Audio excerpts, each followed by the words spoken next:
What activities do you enjoy in your free time? I'm particularly fond of outdoor activities like hiking and cycling. Being surrounded by nature helps me unwind, and physical exercise boosts my energy levels. On weekends, I often explore local trails with friends, which combines fitness with socializing. Did you participate in any activities as a child that you still enjoy now? Absolutely, I've loved swimming since childhood. My parents enrolled me in lessons early on, and it became a lifelong passion. Even today, I visit the pool weekly. It's both therapeutic and a great full-body workout. Are there any activities you dislike? Why? I've never been keen on team sports like football. I prefer solitary or small group activities where I can set my own pace. The competitive nature of team games stresses me out rather than relaxes me. How important do you think it is for people to have hobbies? Extremely important. Hobbies provide a mental break from work or studies and can improve skills like creativity or problem solving. For instance, my friend's pottery hobby unexpectedly helped her de-stress during exam season. Have your preferred activities changed over time? Definitely. In my teens, I adored adrenaline-filled activities like rock climbing. Now, I lean toward calmer pursuits like yoga or painting. They suit my busier schedule and need for relaxation.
I'd like to talk about a time when I organized a charity run in my community.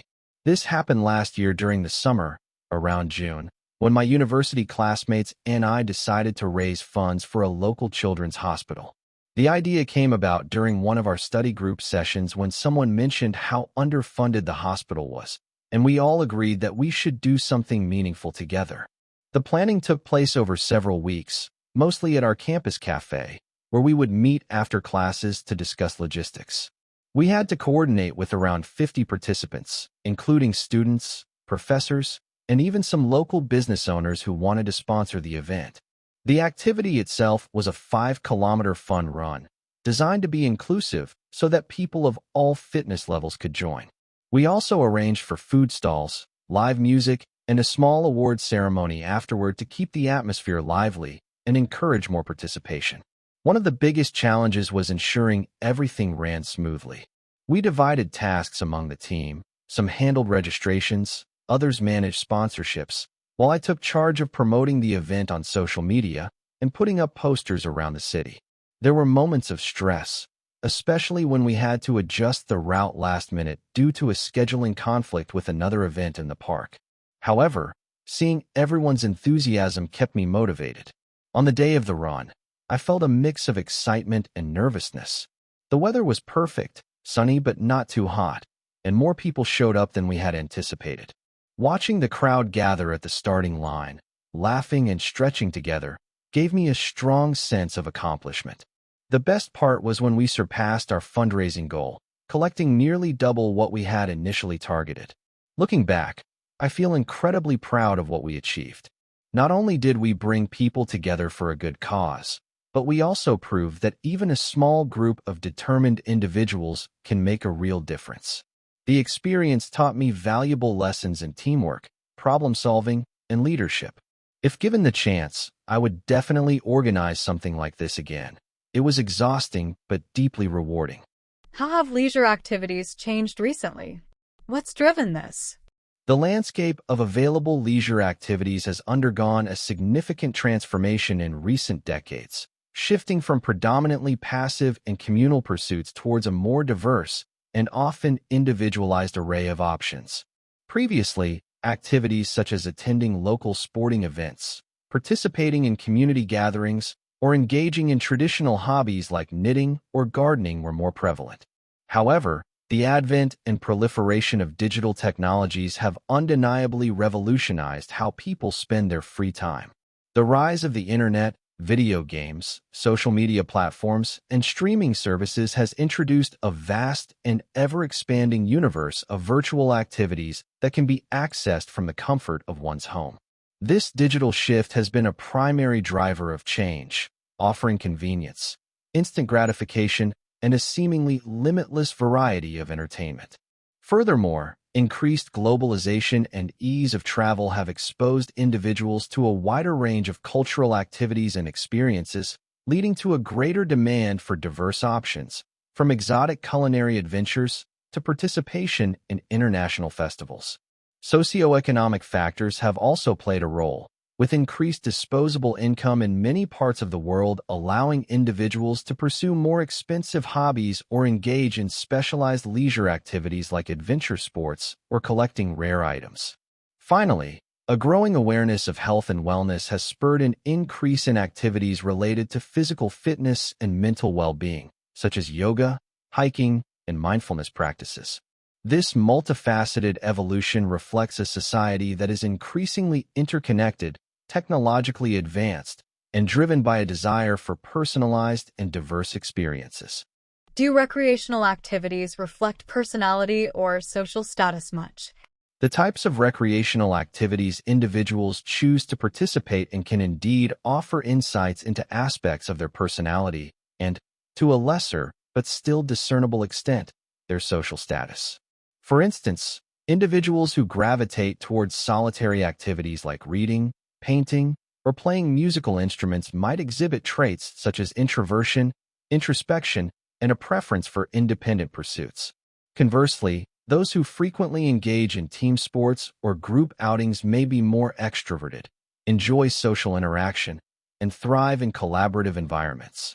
Risk-takers might be drawn to adventure sports like rock climbing or skydiving, while those who value tranquility might prefer activities such as gardening or meditating. However, the link between recreational activities and social status is more nuanced and potentially less direct in contemporary society than it may have been in the past. While certain activities, such as polo or yachting, have historically been associated with affluence, the increasing accessibility and affordability of many leisure pursuits have blurred these lines. Someone from a modest background might be an avid hiker or a skilled photographer, activities that were once perhaps considered more niche. Nevertheless, subtle correlations can still exist. For example, access to private clubs or exclusive travel experiences might still be influenced by socioeconomic factors, and the cultural capital associated with certain hobbies, like attending classical music concerts or collecting fine art, can sometimes reflect educational attainment and social upbringing. Ultimately, while personal preferences and inherent personality traits are significant drivers in the selection of recreational activities, social influences and economic realities can still play a role in shaping the opportunities and choices available to individuals. Is passive leisure like TV bad for society? What good might it do? The assertion that passive forms of leisure, particularly watching television, are inherently detrimental to society is a viewpoint that warrants careful consideration, as while excessive engagement can undoubtedly have negative consequences, these activities also possess potential benefits and serve various functions in modern life. Critics often point to the sedentary nature of television viewing, linking it to health issues such as obesity and cardiovascular problems. Furthermore, concerns are frequently raised about the potential for prolonged exposure to screen-based entertainment to contribute to social isolation, reduced engagement in physical activity, and a decline in creativity and critical thinking skills. The argument is often made that time spent passively consuming media could be better utilized for more productive or socially enriching activities. However, it is important to acknowledge the potential benefits that passive leisure can offer. For many, Watching television provides a much-needed avenue for relaxation and stress reduction after a demanding day. It can serve as a form of escapism, allowing individuals to temporarily detach from their daily worries and immerse themselves in different worlds and narratives. Moreover, television can be a significant source of information and education, exposing viewers to diverse cultures, historical events, and scientific discoveries through documentaries and educational programming. It can also foster shared cultural experiences, providing common ground for discussion and connection among friends, family, and even wider society when discussing popular shows or events. Ultimately, the key lies in moderation and balance.